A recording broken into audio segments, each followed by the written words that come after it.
Este texto traz a leitura do artigo A Tecnologia do Ebó, Arqueologia de Materiais Orgânicos em Contextos Afro-Religiosos, escrito por Luciana de Castro Nunes Novaes e publicado na Revista de Arqueologia em 2021. Esse artigo contém 9 imagens e não serão descritas.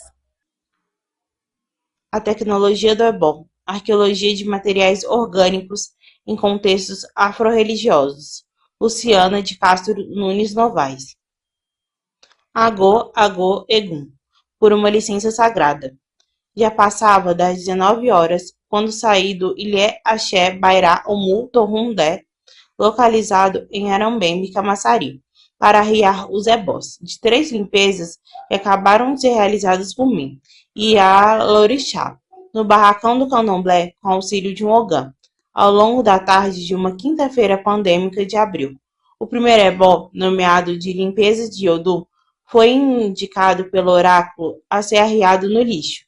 O segundo ebó, referente à limpeza de Exu, indicado para ser arriado na encruzilhada localizada em rua próxima ao terreiro. E o terceiro ebó, resultado da limpeza de Egum, para ser arriado no final da mesma rua que desembocava na linha verde, avenida principal, paralela ao Ilê Axé. Essa rua foi escolhida por ter arbustos de cactos e mamonas do início ao fim. Devido ao fato de não ter uma área de bambuzal nas redondezas, esses arbustos relacionados ao Baloaê, divindade africana detentora da doença e cura corpórea, preservaria a deposição do ebó em área relacionada ao mundo dos mortos. Parei o carro na frente dessa concentração vegetal e notei que possuía um grande balaio, ebó, demarcando o espaço. Arriei ao seu lado e, sem olhar para trás, entrei novamente no carro, quando de surpresa apareceu um outro automóvel que entrou com rapidez na linha verde na rua. Ao passar por mim, o motorista gritou do interior do carro: "Colocando essa coisa aí?" Eu prontamente terminei de travar o cinto e as portas, mas ao olhar pelo retrovisor, percebi que ele tinha fechado a rua de retorno para o terreiro. Era noite. A rua estreita cortava a mata, sem presença de habitação. Ele saiu do carro com algo em punho. Não sei se era um celular para tirar foto da placa ou não sei o que. Engatei a marcha lentamente para entrar na linha verde e segui para Salvador com a sensação de que algo não estava certo. O medo que fez acelerar meu coração desencadeou diversas memórias de dor. Esse não é um caso isolado. O racismo religioso consiste em aniquilar os muitos modos de interação e reflexão do povo de terreiro no mundo, com destaque para ações no espaço público. A sensação de alerta é contínua, já que a comunicação de corpos humanos e não humanos com a afronatureza é objeto analítico da sociedade mais ampla, que reserva o julgamento e a sentença para os nossos atos como criminosos, seja na imolação ritual de animais ou no arriar de ebós aos pés de corpos vegetais. Diante do epistemicídio e colonialidade do saber observados nas mais variadas ciências em atuação no Ocidente, demarcar meu lugar de escrita na arqueologia é fundamental para compreender a construção analítica que depreendo e, mais, apresentar a ciência que me interesso promover.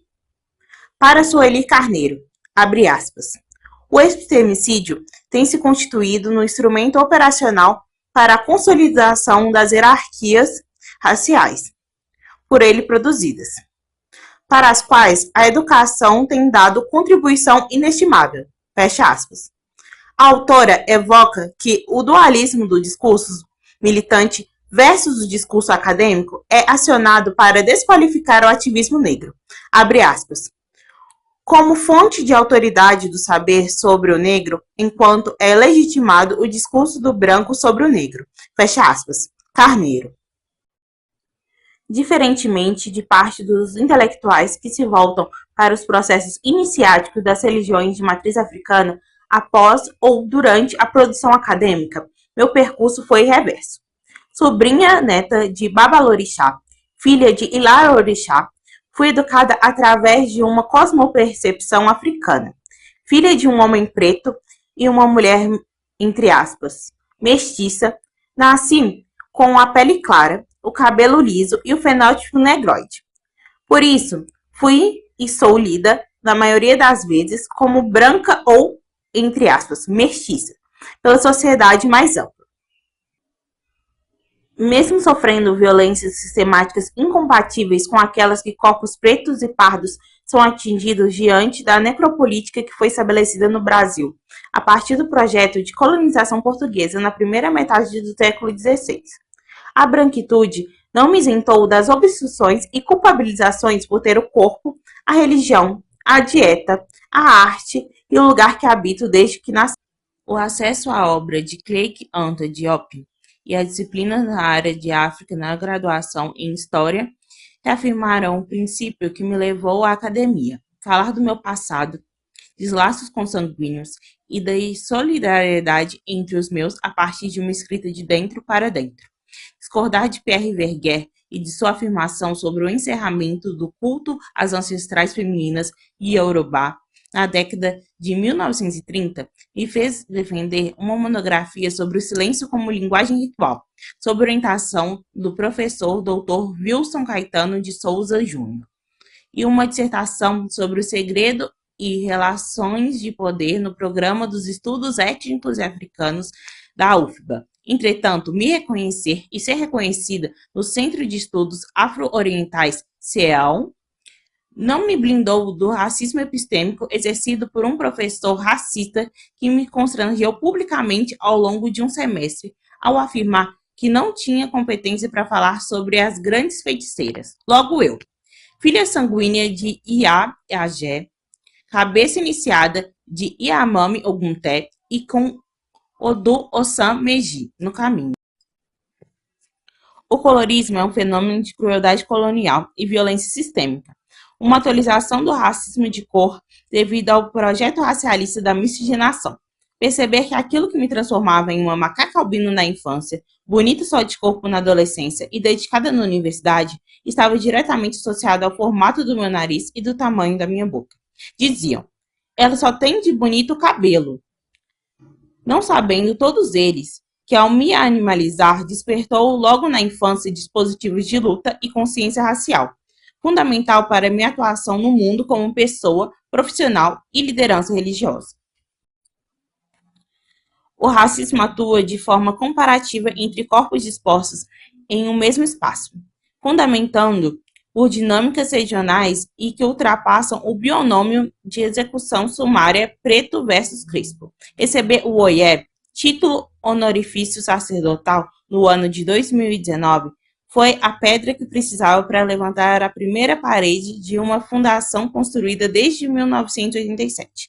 Entendi que, devido ao corpo, ancestralidade e vivência prática que tenho, não poderia mais ceder à biopolítica da colonialidade em mais nenhuma instância. Com isso, desde o dia 18 de maio de 2019, publico minha autoidentificação como negra, de pele clara. Mas para os leitores racistas e pigmentocráticos disfarçados de progressistas pós-modernos que venham ler este texto, indico que me reconhecer como negra não me qualifica a reivindicar políticas raciais de equiparação, mas sim a promover e construir outras tantas para a comunidade que pertenço e a corpos parecidos com o meu. Acompanho Flor do Nascimento sobre a insuficiência da ideia de intolerância religiosa. O que incomoda nas religiões de matriz africana é a manutenção dos elementos africanos em sua contribuição ampla e restrita no corpo do praticante ou iniciado. A África não é reduzida aos rituais. Nosso modo de organizar a vida, concepção política diante da sociedade humana e natureza, economia, estética, são constituídos de uma perspectiva afrocêntrica que oferece consciência histórica, atitude, localização e orientação. Azante. A cosmologia está para a descrição etnográfica, pois indica o modo como as pessoas imaginam o mundo à sua volta, enquanto a ontologia está para a análise antropológica, por fazer referência às formas de imaginar o mundo.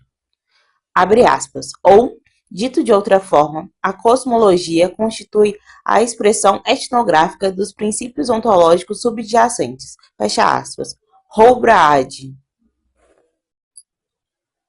As divindades são vetores que marcam as trajetórias do movimento ontológico, pois não viajam através de distâncias ontológicas, mas são elas próprias distâncias de viagens ontológicas.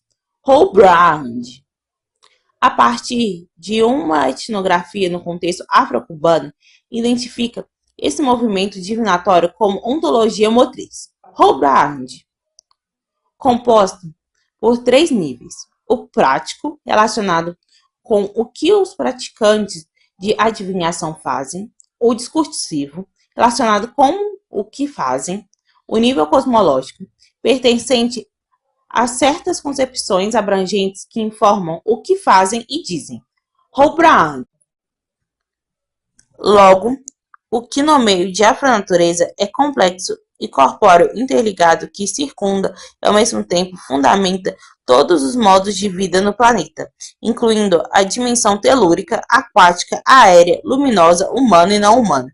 Assim como na ontologia motriz, a afronatureza é caracterizada por uma relação de continuidade e extensão entre o divino e o mundano, tornando-se operacional nos processos de cura e outras eficácias práticas.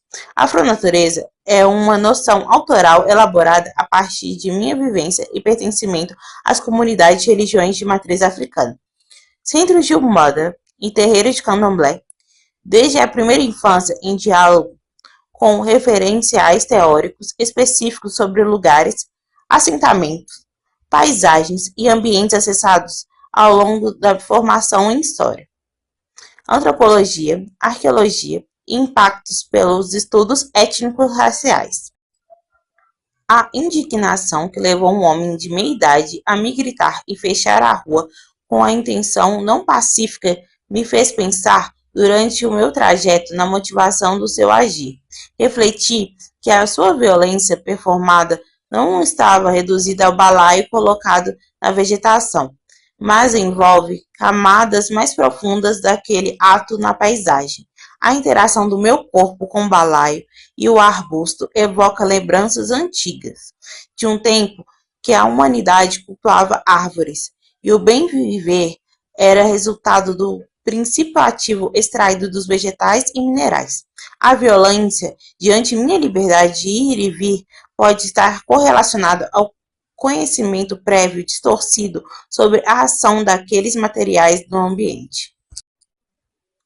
Os ebós que foram arriados são constituídos por materiais perecíveis. O caráter perene de suas existências assume uma compreensão valorizada entre o povo de terreiro e distinta da visão normativa ocidental sobre durabilidade. Ser perecível é deter a competência da vida e a capacidade de envelhecer, deteriorar, decompor, fermentar, deixar de existir fisicamente. Logo, os seres biológicos carregam em si a noção de resistência. Porque a energia não é estática e, para existir, ela é renovada de modo cíclico. Para tanto, os ebós traduzem materialmente o movimento da mudança temporal devido a uma tecnologia particular que aciona a energia vital presente nos seres biológicos a partir de processos que alteram sua forma física e constituição química. Assar, cozinhar, processar, moer, fritar, amassar são técnicas que estimulam a energia vital para agir em funções pré-estabelecidas, seja no fenômeno de devolução energética, seja no de extração, como no caso das limpezas.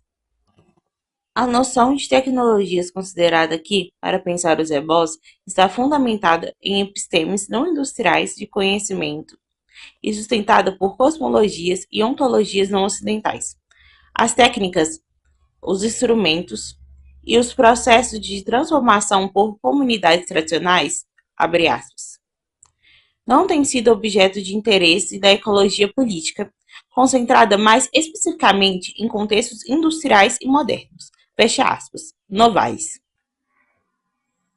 Um balaio feito de palha, suporte utilizado na limpeza de egum, Em relação a um alguidar de cerâmica vidrado utilizado na limpeza de Exu e Odum, a partir da visão de mundo naturalista, teria como foco a durabilidade dos materiais, enquanto a durabilidade na ontologia naturalista estaria reduzida à integridade física na perspectiva afro-religiosa. A potência da duração voltaria para o poder dissipado na desintegração física. Tanto a palha quanto a cerâmica assumem a função de reunir em si energias designadas. Trançar a fibra e cozer o barro possuem determinadas agências e assumem figuração de plataforma. Então, a durabilidade não é um conceito voltado para entender a duração temporal dos vestígios em relação ao externo, mas a duração da energia vital contida nos resíduos orgânicos depositados em ambos os suportes. Os ebós são formados por uma triangulação entre suporte físico, conteúdo de produto e axé. Seu interior é formado por bolinhos feitos de farinha e fundamento africano. Um pó resultado da trituração de outros tantos elementos orgânicos, como favas, manteiga e sementes. Em seu conteúdo também existem outros materiais, como folhas, raízes, cereais, verduras, linha, carvão, ovos, tecido, vinho, velas, algodão cru, entre outros. Uma questão importante da análise do ritual com materiais perecíveis é que a transformação de materiais orgânicos relaciona-se com a transformação de propriedades e de símbolos em si, pois o símbolo não é mais determinante do contexto, mas determinado por ele. Cape Ferrer. Axé é a energia vital que circula a partir de múltiplos métodos e uso de técnicas de ativação entre multicorpos e a afronatureza. A ativação é uma ação ordinária da comunicação intermundos, principalmente entre o mundo material, imaterial e oculto. O mundo material é formulado a partir de propriedades físicas e dados imanentes da presença em distintos ambientes. O mundo material é constituído de aspectos intangíveis e patrimônios narrativos, enquanto o mundo oculto é composto de variadas entidades e seus poderes místicos.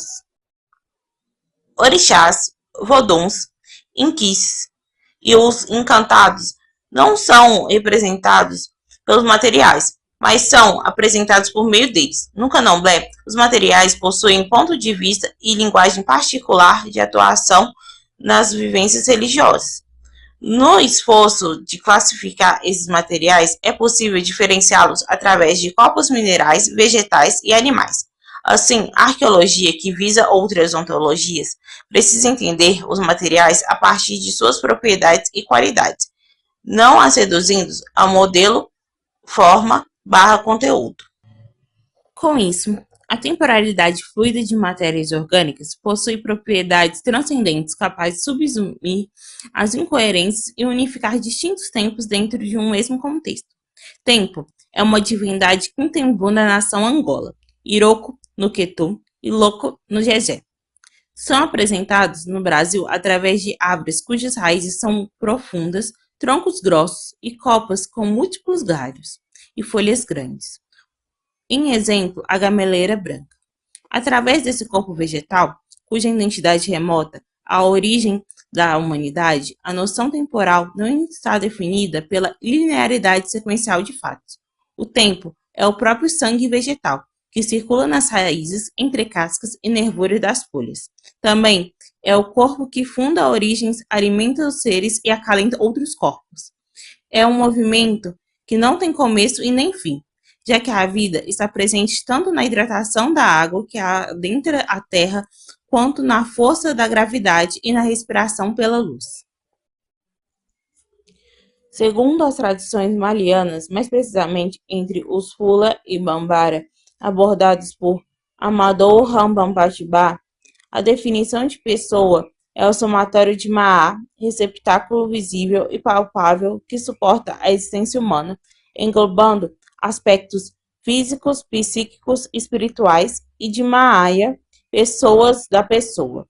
Um ditado Fula diz que, abre aspas, Maaide, Tinminda, Oki, Jutal, Balde, Ortinda, Akikile, A morte não esgota a alma. A duração do tempo não retrai o espírito. Fecha aspas. Logo, o tempo não é uma instância que retrai a duração dos corpos, mas o inverso, ele expande a presença, estabelece ligações entre espíritos, alma dos mortos e o próprio Maá. A noção de tempo de antes, registrado entre os povos do Aproaga, localizado no Nordeste paraense e articulada por Gabi Hertmann e Ireslane Moraes, com o conceito Sankofa, corrobora com a ideia de temporalidade fluida aqui elaborada. Para tanto, citam o provérbio Akan, abre aspas, se vou, verê, fi, na, voção, kofa, a, Yankin, fecha aspas, que pode ser traduzido por, abre aspas, não é tabu voltar atrás e buscar o que esqueceu, fecha aspas.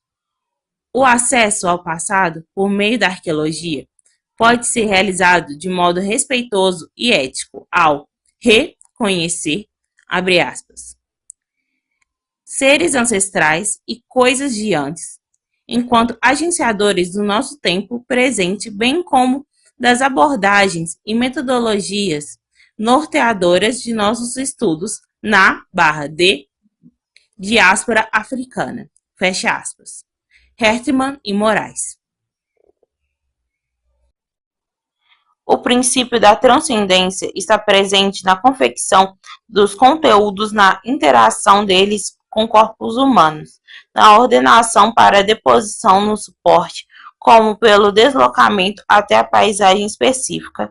A transformação energética produzida pela tecnologia do ebó advém do rearranjo de atos materiais e ambientes, possibilitando uma interferência direta do corpo humano da energia adoecida e situada de modo estático para um esvaziamento e transposição energética para os conteúdos orgânicos utilizados. Amaral nos indica que, apesar da riqueza etnográfica atual no que se diz respeito às formas de religiões afro-brasileiras nas diferentes regiões do país, abre aspas, poucos trabalhos têm tentado dar conta dos aspectos materiais dessas religiões, fecha aspas, Amaral. Deste modo, refletir arqueologicamente sobre os materiais orgânicos em contextos da diáspora africana é uma abertura para pensar a intempestibilidade da vida. Corim.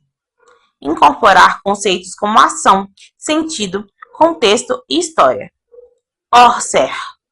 Além de fomentar o letramento racial a partir da materialidade afro-religiosa. Para tanto, o termo, entre aspas, material, é um termo formulado a partir das propriedades físicas e dos dados imanentes de sua presença no ambiente, sendo que outros termos como produtos, mercadorias, materialidades assumem a necessidade de um detalhamento infinitesimal para a compreensão de modo situado da transformação ritual e desencapsular a diversidade da vida. Novaes. Arriando o ebó na afronatureza. A educação ambiental é lei número 9.795/1999. No Brasil, é componente permanente da educação nacional. Para tanto, lembra Nzinga, Sanches e Pinheiro, que no Brasil é o único país da América Latina que possui norma específica. Essa é uma informação importante para pensar a forma tradicional que a educação ambiental é transmitida no interior dos candomblés e na concepção do conceito prático de afronatureza. Logo, conhecer modos de interpretar o mundo e os corpos a partir de perspectivas salvaguardadas por povos tradicionais auxilia na autoestima da diversidade étnico-racial e valoriza a cultura brasileira a partir de dimensões filosóficas distantes da fundamentação teórico-metodológica científica, reduzida a análises que valorizam a hierarquia de significados e a representação de realidades. Para pensar artefatos, ecofatos e biofatos como seres, corpos e potências materiais, do modo que são para o povo de terreiro, é indicado acionar afroperspectivas. Nogueira. Em Wanda Machado, abre aspas, as vivências da comunidade estão lastreadas em princípios e valores humanos que consideram a vida, o corpo e a ancestralidade na interdependência entre o ser e o que pode ser considerado vida no planeta. Fecha aspas. Situo meu pensamento e o conceito de afronatureza no interior dessa rede ativa de educação, nomeada de perspectiva afro-religiosa, não só pela minha pertença, mas por entender que somente a partir de princípios básicos que regem a convivência na comunidade é que uma noção particular é passível de ser traduzida para o universo acadêmico. Flor do Nascimento, ao elaborar a noção de pensamento enterreirado, convida os pesquisadores a reconhecer a existência de um ethos constitutivo da pesquisa em comunidades de terreiro. Muito se aproxima da analogia que Wanda Machado propõe acerca dos princípios e valores humanos como uma teia dinâmica. Ao estar em movimento, a compreensão sobre a vida é feita na vivência e não como um objeto analítico desacoplado do corpo e da ancestralidade. A perspectiva do quilombismo de Abdias do Nascimento também é apoiada pela praxis e no saber afro-brasileiro. De modo específico, nessa afroperspectiva é valorizado que o sentimento de comunidade não está oposto ao conflito, mas atua como uma disposição coletiva a responder. A proposta é formulada através da experiência prática dos quilombos, permitindo que o comunitarismo africano seja articulado enquanto uma mobilização política tanto no passado escravista quanto no presente histórico racializado. A afrocentricidade de Malef Azante e Ama Mazama indicam recentralizar a pessoa africana e em diáspora como agente, opondo-se ao poder da hegemonia cultural. Essa perspectiva é um tanto um corretivo como uma crítica. A publicação do livro, abre aspas, Afrocentricity, The Theory of Social Change, fecha aspas, de Azante, na década de 1980, inaugurou a afrocentricidade como ideia intelectual, enquanto a publicação de Mazama, abre aspas, The Afrocentricity Paradigm, fecha aspas, solidificou um movimento a partir do campo da africologia, abre aspas, teoria e prática para a transformação coletiva do povo africano, fecha aspas, Azante. O perspectivismo ameríndio, por Tani Souza Lima e Viveiros de Castro, indica pensar em uma mesma cultura sendo experienciada através de múltiplas naturezas. Evoca compreender que o ponto de vista está no corpo. Logo, o conceito humano para populações ameríndias amazônicas é uma condição e não uma projeção. Novaes. Porém, o Nordeste indígena também articula na prática essa perspectiva multinatural. Todavia, a teorização da experiência humana exige das humanidades, inclusive da arqueologia, esforço para identificar a vida indígena para além da presença do cristianismo no território em longa duração. Para tanto, é preciso romper com ideias que reduzem a ciência indígena a práticas consideradas pela retórica ocidental como misturadas, sincréticas ou em etnogênese. A existência de divindades africanas e seu acesso através da afronatureza reflete modos rituais de relação entre humanos e outros seres, mediada pelos ambientes, isto é, refletido diretamente pela composição dos ebós, seja de extração, seja de oferta, pois são os produtos orgânicos que os fundamentam.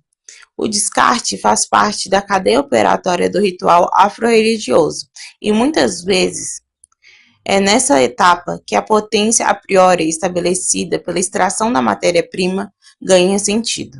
É recorrente entre o povo de terreiro tanto de Salvador como de Juazeiro, na Bahia, a importância do uso de materiais biodegradáveis para a confecção dos ebós, ao se desmancharem em curto espaço de tempo e reduzidos a deixarem marcas e manchas residuais.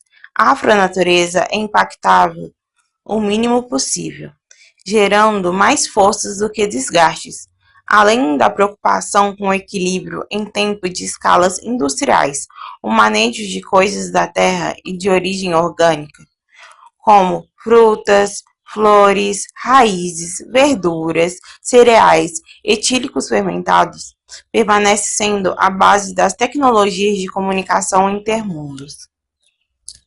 No candomblé, corpo e alma não estão dispostos enquanto um binômio contraposto, mesmo que o cartesianismo tenha fundamentado pensar de forma universal o par tangível e intangível. Pelo contrário, abre aspas, alma tem algo material e o corpo algo espiritual, fecha aspas. O que está de acordo com a ideia de que tudo o que existe em Ayé, mundo físico ou natural, também se encontra em Orum, mundo sobrenatural. Lepine. Nesse sentido, Elbin dos Santos destaca que os habitantes do, entre aspas, além, duplos espirituais dos humanos são chamados de, entre aspas, Ara-Orum, Corpus Orum, e os habitantes da Terra, uma humanidade, são os, entre aspas, Ara-Ayé, Corpus Terrestre. As ocorrências arqueológicas indicam a importância da simetria ao invés da hierarquia para pensar a forma como material enquanto evidência no mundo. Não é possível abordar os materiais como padrões de representação mental, mas devem ser exemplos ou formas de realização novais. A evidência não está restrita à tradução da coisa enquanto um material, mas se volta para a tradução de um material como um ser, um corpo vivo. A equiparação entre animais, vegetais e minerais devido à liturgia do candomblé indica pensar que o duplo tempo e espaço não se apresenta como um padrão, mas agem de distintos modos a partir das diferenças dos corpos. Essas diferenças são protagonizadas mesmo que exista uma afinidade de processos transformativos. As reflexões sobre a presença, uso e estética litúrgica dos materiais orgânicos em contexto de diáspora africana, para além de minha experiência iniciática e sacerdotal nas religiões dos orixás, estão fundamentadas em 2 estudos de caso sobre minha coordenação geral e de campo. O primeiro é o, abre aspas, levantamento de impacto ao patrimônio arqueológico das intervenções integradas de manejo de águas fluviais no rio Ipitanga e afluentes, e no rio Joanes, nos municípios de Lauro de Freitas e Salvador, estado da Bahia. Fecha aspas. Novais. O segundo é o, abre aspas, levantamento antropológico da expressão cultural de religião de matriz africana. Fecha aspas. Novais. Justificado pela identificação de uma área como expressões de religiosidade de matriz africana. Este é consequente do, abre aspas, levantamento de impacto ao patrimônio arqueológico associado à obra Complexo Solar Fotovoltaico Juazeiro, 5, 6 e 7. Fecha aspas. O primeiro estudo foi realizado nas margens e afluentes do rio Joanes, entre Salvador e Lauro de Freitas, com recorrência de registros de materialidade afro-religiosos, de bambu, que de tão longo arqueavam na rua de Quingoma, e de tão próximos uns dos outros transformavam-se em um longo corredor vegetal nas margens da rua. Essas materialidades foram identificadas como ebós. Essa classificação é resultado da disposição dos materiais, da localização espacial e do conhecimento prévio sobre a articulação entre os vasilhames cerâmicos de diferentes formas, alguidares, quartinhas, pratos e panelas de barro, contendo alimentos, bebidas e outros produtos. Além dos recipientes cerâmicos, muitos ebós estavam em cestaria, cestos, balaios, sacolas, produzidos com a fibra do dinezeiro. O bambuzal é uma paisagem afro-religiosa de alta magnitude, devido à triangulação entre aspectos do material, imaterial e oculto. Em Yorubá, o bambuzal significa Igbo e Ku, ou em português, Floresta dos Mortos e Egunguns. Os corpos teórico-metodológicos que fundamentam a utilização de materiais orgânicos em rituais de cura, iniciação e de oferendas no seio das religiões de matriz africana estão associados diretamente ao que nomeio de propriedades narrativas, como Itãs, Oriquins, e mitos que indicam que o poder de atuação entre divindades e humanos. Diante dessa evidência, é preciso levar a sério o ponto de vista dos objetos e dos lugares, pois humanidades vivem nas materialidades. Boric, Holbright, Novaes. Essa é uma compreensão que não contrapõe rito e mito. Ao arrear o balaio no bambuzal, há um fechamento de ciclo iniciado no preparo dos materiais para em seguida serem passados no corpo humano afetado pelos eguns, ou espíritos de mortos. Isso é evidente, pois caso aquele que requer a cura não apareça para realizar as limpezas, os materiais processados já dispostos para serem utilizados não podem ser empregados no processo de cura de outro corpo. A tecnologia do ebó possui assinatura. Não é um padrão idêntico. O bambu é oco. A partir dessa propriedade física, atua como morada de ancestrais. Depositar nesse espaço é uma metáfora física de encaminhar o espírito ao cemitério ou mesmo a um lugar de existência para sua condição extracorpórea física. O cacto também possui essa condição física de acumular água em seus repositórios. A tecnologia ancestral preservada no candomblé é ativa e ativada com a prática. Logo, a eficácia de um ebó não está reduzida à escolha dos materiais e aos preparos, mas alcança a ordenação, organização e sequência de cada elemento no ato da limpeza, respeitando as cores, texturas e funções. Após o preparo dos pratos, é iniciado uma outra etapa, a ordenação dos najés e louça no espaço físico. Os materiais são passados no corpo humano pela sacerdotisa/sacerdote, respeitando a cadeia operatória de energia. Por fim, esses materiais são depositados no balaio ou alguidar para serem deslocados até a respectiva afronatureza. Os aspectos míticos dos materiais biológicos acionados são vivenciados na prática de suas trajetórias históricas muito semelhantes ao que Marshall Sahlins definiu como mitopraxis. Isso significa que um mito não pode ser entendido meramente como um conjunto de truques que os vivos aplicam aos ancestrais. Os vivos tornam-se heróis míticos no momento em que características antigas são atualizadas no presente. Para tanto, evoco a entrevista oral realizada no terreiro de Azoane, para compreender que o espaço sagrado dos candomblés não se restringe aos muros do terreiro, mas adentram as matas, corpos aquáticos e outros lugares especiais. Na variedade de vestígios orgânicos estão presentes as farofas, com coloração branca, de cachaça ou mel, e a amarelada, azeite, velas e a cestaria, sacolas e cistos, restos de animais e vegetais, além de outros produtos encobertos com tecido de murim branco, para as limpezas de Egum, murim vermelho e preto, para as limpezas de Exu. O levantamento antropológico das expressões culturais de religião de matriz africana no município de Juazeiro teve um recorte espacial delimitado pela área do empreendimento do Complexo Solar Fotovoltaico Juazeiro 5, 6 e 7. Na margem esquerda da rodovia BR-407 está localizado um monumento de uma carranca, no alto de um pequeno morro. Esse local é considerado pela população de Juazeiro um cartão postal. A visita a este ponto foi sugestão do auxiliar de campo nativo da região e consultor especialista desse território, que mencionou ser constante a ocupação desse lugar para a prática de oferendas.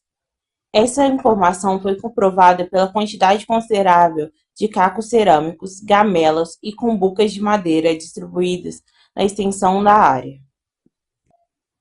Pelo decorrer do tempo, já se encontravam vazias. Também foi verificada a presença de uma esteira de palha com 1 por 1 metro e um pacote de biscoito fechado. Essa é uma particularidade, pois a oferta de biscoitos não é algo generalizado, mas possui vínculo com o culto de Egungun. A eles são ofertados tudo que a boca come, principalmente as preferências alimentares. Uma das principais oferendas é um café completo, podendo ser o biscoito, parte do que foi desintegrado, com bolos, pães e leite. Porém, a ocorrência de tais ofertas se dá nos rituais de axexé, rituais mortuários realizados a posteriori no enterramento físico. A carranca é uma escultura com forma antropomórfica produzida em madeira, significativa para a historicidade do Rio São Francisco. Sua simbologia está ligada à Umbanda com uma representação de Exu e possui o objetivo de afastar maus espíritos e energias negativas. Por ser marcada por uma identidade que se propõe a ser assustadora, inicialmente foi utilizada nas proas das embarcações que navegavam no Rio São Francisco para espantar espíritos das águas, a exemplo do caboclo d'água, elemento mítico da cultura ribeirinha do Velho Chico. A área é coberta por vegetação rasteira, com presença de umburanas e umbuzeiros ao redor. Foi registrada a presença de alguidares isolados, quebrados e desgastados, indicando que o espaço é ocupado em longa duração. Na cultura oral, a fala está fazendo e a ação é transformação. Toda a cadeia operatória que fundamenta a tecnologia do ebó é formulada a partir da oralidade. Palavras, rezas, cânticos são proferidos para retirada de plantas no ato de transferência e transformação energética, devido à passagem dos materiais no corpo humano em terapia. Isso também ocorre na deposição de cestaria e alguidares em paisagens próprias. Ao contrário de culturas escritas, a oralidade raramente leva a, entre aspas, representação. Isso é, a introdução de algum tipo de projeto, intenção ou cenário de objetivação. Isso significa que, ao conversar com os materiais biológicos enquanto técnica de manipulação, se potencializam os princípios curativos. Diásporas vegetais. A viagem de mercadorias perecíveis entre as duas costas do Atlântico. Teresa Singleton, em, abre aspas, The Archaeology of Slavery in North America, fecha aspas, interpretou 4 tipos de sítios arqueológicos passíveis de serem identificados em contexto de escravidão, enumerando-os da seguinte forma: 1. Condições de vida. 2. Status no interior das plantations. 3. Relações de dominação e resistência. E 4. Formação de identidade cultural afro-americana. Charles Orser, em, abre aspas, The Archaeology of the Diaspora, fecha aspas, indica para contextos temporais da diáspora africana modelos interpretativos a partir de 3 grandes abordagens que consideram: 1. O material de identificação da identidade africana. 2. A liberdade nos sítios de quilombos. E 3. A raça e racismo. Apoiando-me em Singleton e Orser, penso 3 tipos de sítios arqueológicos identificados em contexto de liberdade e com caráter religioso. 1. Atividades de cura. 2. Espaços sagrados. E 3. Relações de transmissão de saber e resistência. Apesar de dividi-los em 3 tipos, é importante destacar que eles podem ainda se justapor. Aciono os estudos de Patrícia Marinho de Carvalho para confrontar a arqueologia brasileira pela ótica da visibilidade do negro, em letra maiúscula, pois negro é sujeito e não objeto. Patrícia de Carvalho contribui para o referencial em 3 caminhos que considero centrais. 1. É preciso pensar um vocabulário antirracista para comunicar as relações construídas. 2. As relações ambientais de comunidades negras tradicionais superam a dicotomia ocidental. E 3. Por uma arqueologia do abandono com práticas científicas de denúncia. Nós, povo de terreiro, resistimos às inúmeras violências e silenciamentos, tanto no passado como no presente histórico. Nossas vidas permanecem atreladas à liberdade de culto e à salvaguarda de um tempo em que a humanidade, além de cultuar árvores, permanece reconhecendo os orixás a partir da transformação dos materiais, seja pela alteração antrópica, seja pelas dinâmicas temporais. Dessa forma, a importância atribuída aos materiais orgânicos comercializados nas feiras livres de Salvador e naquelas espalhadas por cidades civilizadas pela ancestralidade africana reside em relações históricas, sociais e culturais do desenvolvimento litúrgico das religiões de matriz africana. As mercadorias para a arqueologia podem ser entendidas ao menos por 3 tipos diferentes de valor. Valor de uso, quando o potencial de um objeto possui uma função objetiva. Valor de troca, ou seja, a quantia que um objeto pode esperar valer em uma transação comercial. E o valor de estimação, ou estético, para fazer referência à capacidade que um objeto tem de evocar o prazer ou um sentido específico. Orser. Tavares divide a importação dos escravizados para a Bahia em 3 grandes ciclos. O primeiro, constituído como o ciclo da Guiné, no século XVI. O segundo, ciclo de Angola e Congo, no século XVII. E o terceiro ciclo, o da Costa da Mina, durante os primeiros quartos no século XVIII.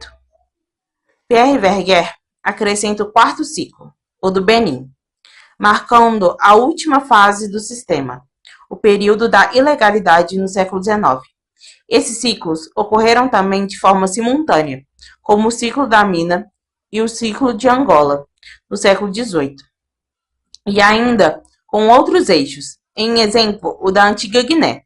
As rotas do tráfico foram reconfigurando não só fronteiras étnicas internas à África, mas os reajustes necessários na América, fazendo da relação entre portos de embarque e nações linguísticas um interessante binômio para pensar o fenômeno da etnicidade provocado pela escravidão africana no Atlântico Negro. Novaes. Para o historiador Luiz Henrique Dias Tavares, o pano da costa foi o principal produto africano consumido na Bahia entre os séculos XVIII e XIX. Já o ano de 1857, Manuela Carneiro da Cunha indica que quantidades enormes de panos da costa saíam principalmente de Lagos para o Brasil, para integrar a indumentária das mulheres negras que habitavam Salvador, Rio de Janeiro, Recife e Minas Gerais.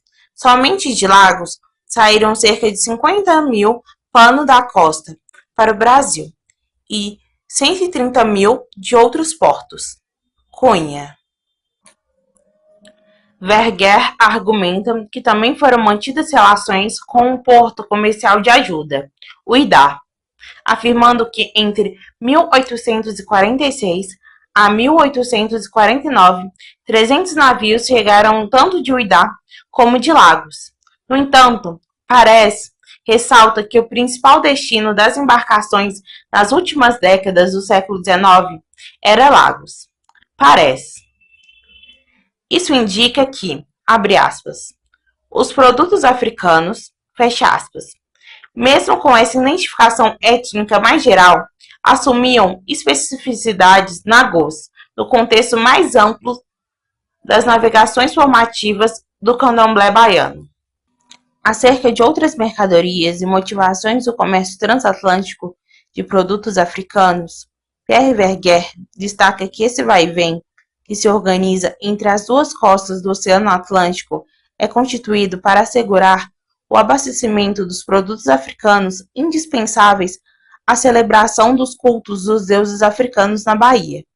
Além do pano da costa, diversos outros produtos africanos importados no século XIX e são ativos na atualidade do comércio especializado afro-religioso, que é desenvolvido no Mercado Modelo, São Joaquim, Mercado das Sete Portas e em galerias no Pelourinho, em Salvador. Os produtos africanos estão relacionados com a definição de axé, por possuírem propriedades mágicas unidas a princípios étnicos e culturais do orgulho e do poder das divindades das pessoas que manipulam e do espaço físico em que são manipuladas. Aqueles extraídos da natureza possuem a particularidade material e simbólica de deterem a capacidade de atuação física na, abre aspas, mudança dos simples materiais para materiais portadores de axé, fecha aspas, Lodge, comportando-se como produtos de transformação religiosa, pois tudo que materialmente tiver procedência de mercados africanos, notadamente da, abre aspas, África Ocidental, trará a África simbolizada, fecha aspas, Lodge.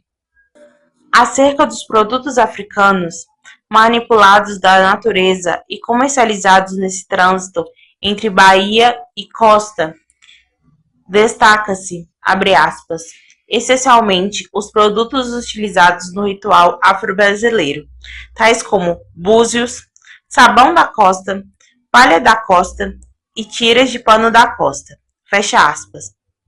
Pierson, abre aspas, manteiga de ori, outras favas, folhas, uagi e contas firmas, bolas, corais, seguis, like de bás, fecha aspas, Lodge.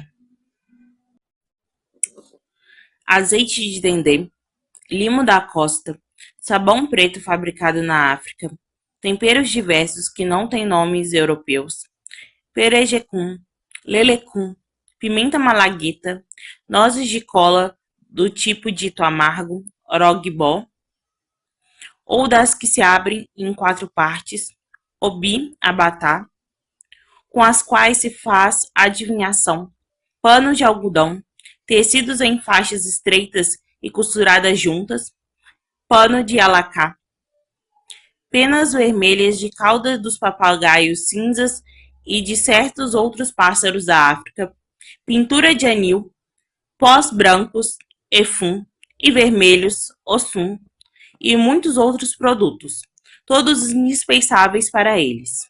Verger. Pierson informa que esse comércio transatlântico mantido por sujeitos africanos emancipados foi contínuo durante um longo tempo, mesmo depois da proibição legal do tráfico africano em terras brasileiras. Com isso, mantiveram-se relações comerciais com a costa oeste da África, em que navios transitavam regularmente entre o Porto de Salvador, Rosado, e a cidade de Lagos, Nigéria, para que africanos estabelecidos no comércio de produtos da África na Bahia por meio de viagens sucessivas abastecem o comércio litúrgico baiano. O entendimento do consumo material de produtos africanos por africanos e, posteriormente, por seus descendentes no contexto afro-baiano possibilita a reconstrução do consumo como afirmação e valorização de papéis e identidades sociais étnicas. Orser. Patrícia Marinho de Carvalho acrescenta que o intercâmbio de plantas entre Brasil e África e Brasil alcançou outros países da América, como Cuba, a partir da sua presença em religiões afro-caribenhas. Carvalho nota a jaqueira como uma espécie asiática que fora aclimatizada, entre outras, na África e trazida para o Brasil pelos portugueses. Essa informação dialoga com o culto das ancestrais femininas, realizado através da presença de árvores sagradas no interior dos candomblés. A gameleira branca, cultuada como a divindade Iroko, que cede sua copa para o pouso da ancestral antropomórfica iame, o zorongá e a jaqueira, a própria iame apaocá. Ainda em Carvalho, abre aspas, as plantas trazidas pelos africanos estão alguns tipos de arroz, fecha aspas. Eles são considerados a base da alimentação de quilombolas na Guiana e foram, abre aspas, trazidos pelas mulheres africanas escravizadas, escondidos entre seus cabelos, fecha aspas. Esse é um dado que alarga as relações multicorpos entre humanos e vegetais, devido à intenção e projeto político de resistência e criação de realidades ancestrais em contextos de deslocamento forçado. Parece nos faz compreender que o termo africano para designação de tais produtos entre 1840 e 1850, com o fim legal do tráfico transatlântico, foi utilizado para classificar tanto escravizados como libertos, entre 1851 e 1890. As categorias, entre aspas, africano e, entre aspas, Costa da África, abre aspas, constituem 77% das auto-identificações avaliadas, observando, por sua vez, que identificação étnica é cada vez mais vaga e imprecisa à medida que avança o século. Fecha aspas. Parece. Ainda por Parece, no período pós-abolição, a africanidade constituía um fator diferencial e um capital simbólico de originalidade para enfrentar os candomblés de fundação recente. O primeiro registro de fundação é estabelecido na década de 30, no século XIX, por africanas que fundaram o candomblé da Barroquinha, atualmente conhecido como o candomblé da Casa Branca. Verger. Por sua vez, a utilização do termo africano comporta-se como reafirmação identitária reforçada pela crença de que as práticas religiosas, entre aspas, africanas eram mais eficazes e, entre aspas, fortes do que as discriminadas práticas, entre aspas, crioulas. Parece. Existem diferenças entre os produtos africanos e os baianos, aprendidos pelo aprendizado acumulado ao longo de 2 décadas de vivência e iniciação ritual no interior dos candomblés. A essa diferença acrescenta-se ainda a sistematização da documentação secundária/primária sobre as religiões de matriz africana e as entrevistas com comerciantes de produtos orgânicos na Feira de São Joaquim e Feira de Sete Portas. Os produtos africanos e nacionais são diferenciados no que se refere à textura, cheiro e cor, como, por exemplo, o fruto de obi. Enquanto o africano é aberto facilmente em 4 partes, com os próprios dedos, sendo de cor mais avermelhada, o nacional é mais opaco e mais duro, precisando de uma faca para cortá-lo. A manteiga de ori africana é acinzentada, não tem cheiro e é bastante gordurosa.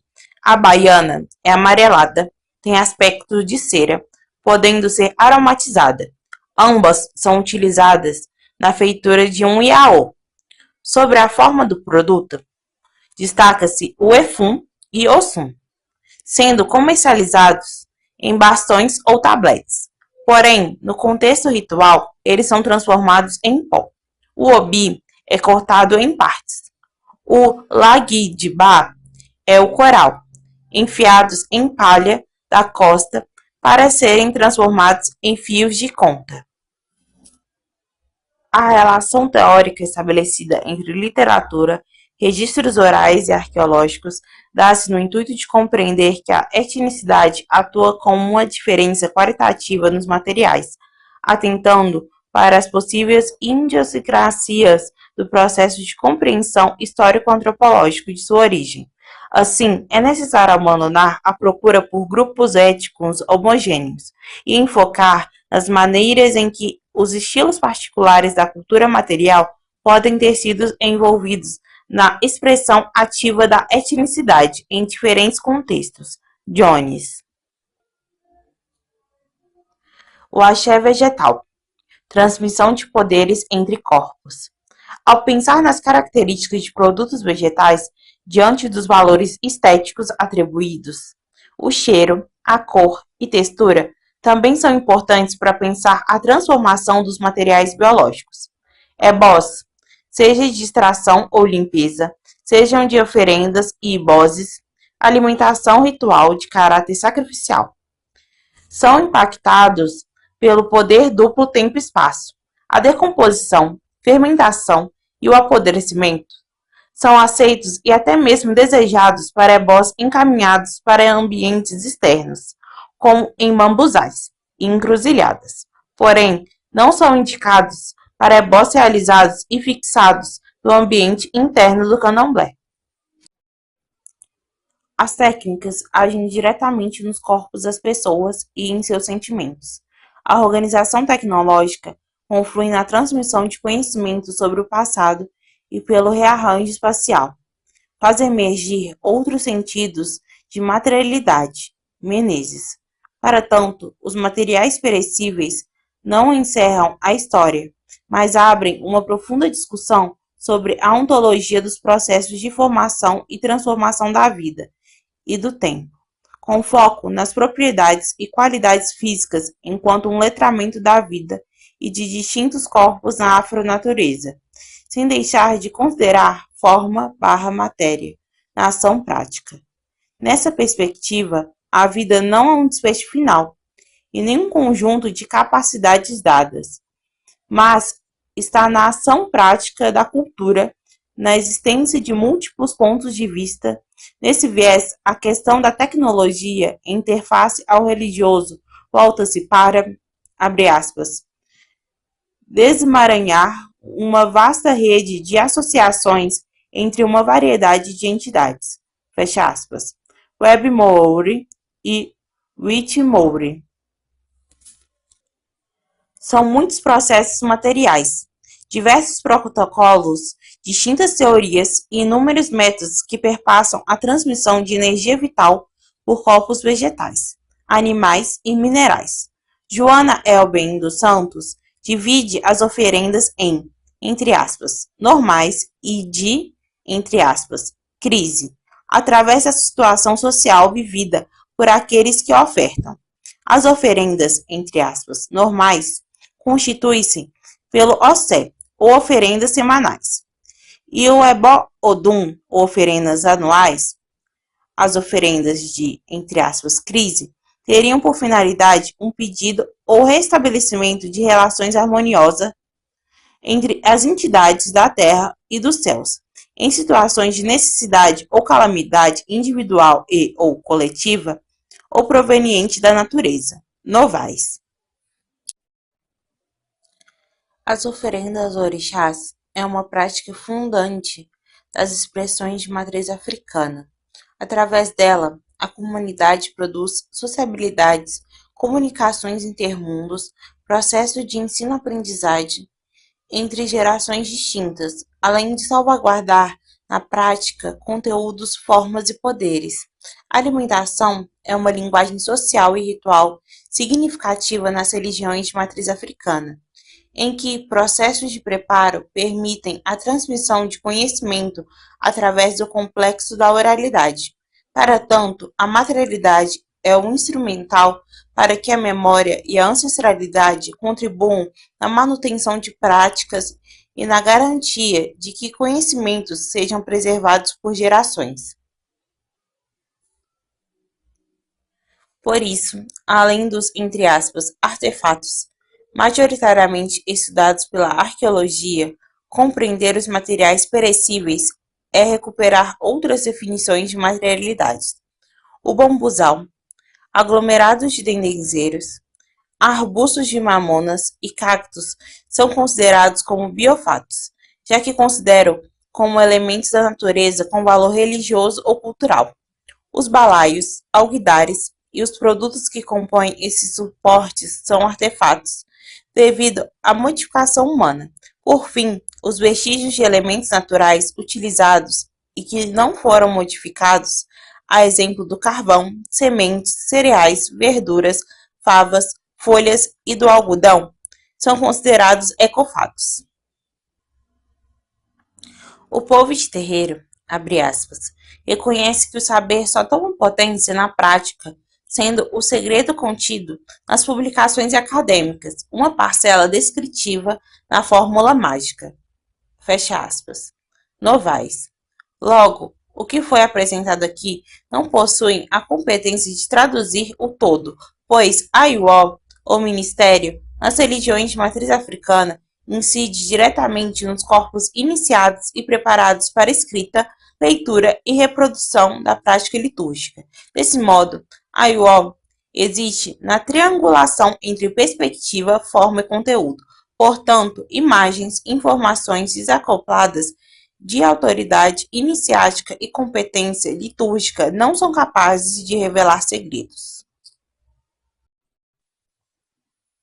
Sustenta Meyer que tais disposições e práticas relacionadas às formas materiais estão enraizadas e confirmadas por uma estética religiosa particular. Entendo estética para além do sentido estreito kantiano do belo, mais precisamente como experiência sensorial do mundo e conhecimento sensível do mundo. Dessa forma, regem a estética religiosa dos materiais orgânicos o envolvimento da imaginação com forças invisíveis e formas concretas de utilização. Portanto, Ebó não é um padrão, mas uma tecnologia intimamente associada ao corpo que necessita da interação de materiais para restabelecer o movimento e o equilíbrio da vida. Desse modo, é cara a expressão, entre aspas, bidimensionalidade dos objetos, de Mariano Carneiro da Cunha. O mesmo material possui potenciais energéticos desenvolvidos diferentemente a partir de seu preparo. Em uma limpeza, por exemplo, o arroz pode ser aferventado, como também cozido até virar papa, ou na expressão da cozinha de axé, entre aspas, unidos venceremos. O preparo apresenta a distintividade do uso desses materiais diante da eficácia desejada, enquanto o arroz aferventado é apresentado em grãos, solto em alguidar pequeno e aplicado na limpeza de Exu. O arroz cozido e modelado em 9 bolas é usado na limpeza de Egum e faz menção aos 9 filhos do orixá Oiá. O fruto do orogbó é exclusivo ao culto de Xangô, enquanto a pena vermelha, chamada Egodidé, está associada ao culto de Oxum e Oxalá. A pena em si, reflexo da mensuração feminina, além do Lagdibá, a preferida joia de Obaluaí, devido à sua dureza e coloração.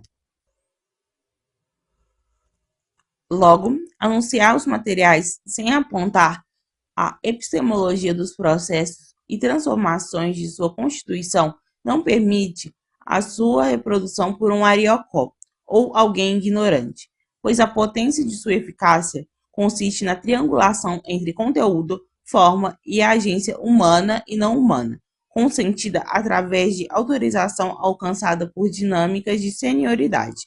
A eficácia simbólica é uma espécie de, entre aspas, propriedade indutora, que possui estruturas formalmente homólogas que se edificam nos processos orgânicos, psiquismo inconsciente e pensamento refletido. Levi-Strauss. Logo, o poder está na interação entre o que se vê, o que se sente e o que existe para além de você. Concluindo, como num banho de folhas. Ao chegar à casa, depois de dirigir por quase 1 hora, desde que tinha arriado o balaio de Egum aos pés do arvoreto, e refletido sem parar sobre o descarte dos materiais em passagens sagradas, meu primeiro movimento foi macerar entre aspas, mói de folha de espinho cheiroso para tomar um banho de corpo inteiro e retirar da mente a sensação de horror e violência que me afetou minuto a minuto. Em seguida, acendi uma coroa de velas com mel, bati a cabeça no chão para Ogunté e agradeci por ter chegado sã e salva. Minha reação foi articular minhas sensações em parágrafos e usar o espaço acadêmico para escrever este texto manifesto sobre a importância da força dos materiais perecíveis em contexto afro-religiosos. Assim sendo, a África que emergiu dos produtos perecíveis, essa marca por duas linhas de pensamento. A primeira está transpassada como território de identificação e origem dos produtos orgânicos, e a segunda engendra processos de, entre aspas, potência dos materiais orgânicos africanos na produção tecnológica que envolve o axé. Os vestígios orgânicos, ao serem entendidos no contraste de identidades religiosas e étnicas, apresentam-se como materiais potentes para pensar tempo, deslocamento espacial e produção de pertencimento entre corpos humanos e não humanos, com a afronatureza. Dessa forma, os materiais biológicos, ao serem torcidos por meio de reflexões arqueológicas, permitem a extração de técnicas e fenômenos tecnológicos invisibilizados pela hierarquia do tangível diante do intangível. Através da historicidade de longa duração do trânsito entre as duas atlânticas de materiais orgânicos para o desenvolvimento litúrgico dos candomblés baianos, é possível avançar com a ruptura da lógica naturalista. Ao invés de conferir importância ao que é passível de ser medido, pesado e tocado, valorize-se a complexibilidade e distintividade de uso e estéticas desses materiais em contextos afro-religiosos. A potência do perecível está no próprio desaparecimento físico, pois assim, a energia vital dos materiais encontra um modo duradouro de restituir a afronatureza.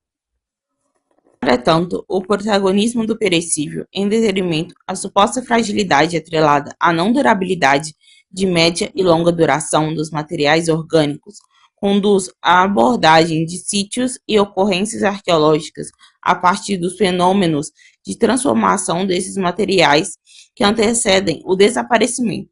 Assim, a arqueologia das religiões negras, pretendida aqui, atentou para a desintegração física enquanto uma reintegração energética, abordando o poder da fermentação, apodrecimento e evaporação que acometem os materiais biológicos enquanto metáforas materiais sobre a importância de todas as vidas e dos muitos corpos que habitam o mundo. Fim do audiotexto. Eu sou Ariel Alves e gravei esse áudio para o projeto Feito para Escutar. Esse projeto é coordenado pelo Departamento de Antropologia e Arqueologia da UFMG, com apoio do edital PEDEG 2025. Consulte o guia de audiotextos do nosso projeto para saber mais sobre nossas escolhas.